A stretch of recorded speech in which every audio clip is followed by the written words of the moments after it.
Uh, Thank you for a great talk, Mr. Pabrai. You spoke about the cyclical nature of the shipping industry. So when freight rates are high, ship owners essentially order a lot of ships, and once they arrive, freight rates go down. Do you think the ship owners are going to learn from their mistakes, or is this going to be a problem that we keep on seeing in that industry? Um, the ship owners will never learn. The property developers will never learn. Um, Humans and our genetic makeup isn't going to change in 5 years or 10 years or 50 years. So we vacillate between fear and greed. And as long as there are humans driving action in industries like shipping, you're going to see that vacillation.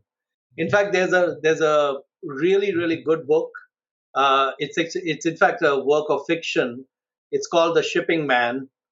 I forget the name of the author, but I think if you Google it, you can find it. So The Shipping Man is the guy was an investment banker in the shipping business who wrote that book.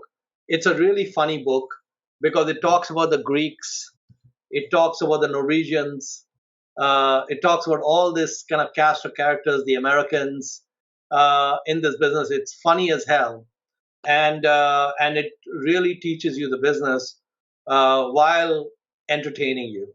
And that author's written a book to read.